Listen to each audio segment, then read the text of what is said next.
যদি আর কোনো নারী ক্রিকেটার এমন অভিযোগ করতে পারে, বিসিবি শাস্তি লাগবে না, আমি নিজেই ফাঁসিতে ঝুলব। জাহানারার অভিযোগের পর এমনটাই বললেন অভিযুক্ত কোচ মাহমুদ ইমন। তার দাবি, পুরো ঘটনায় উদ্দেশ্য প্রণোদিত এবং পরিকল্পিত।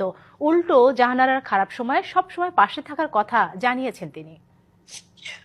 সুরাইয়া পাওয়া আছে, এই লিস্টে আমার ফায়াজ ভাই আছে।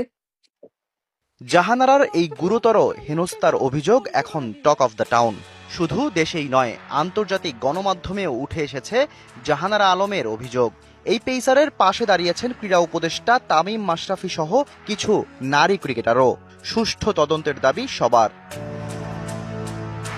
জাহানারার অভিযোগের তীর শুধু মঞ্জুরুল ইসলামের বিরুদ্ধেই নয়। প্রয়াত ইনচার্জ তাওহিদ মাহমুদ, কোচ ইমন, ম্যানেজার ফাইয়াজ, ফিজিও সুরাইয়া, জ্যোতি, নাহিদা, ঋতুমণি, পিঙ্কি সহ উঠে এসেছে অনেকের নাম।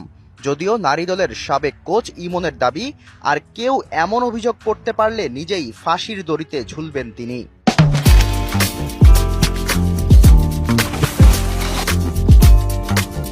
যদি আমাকে আরেকটা মেয়ে এরকম কোনো কিছু কমপ্লেন আনতে পারে, আপনারা শাস্তি দেওয়ার প্রয়োজন নাই, আমি আমার শাস্তি দিব, আমাকে শাস্তি দিব।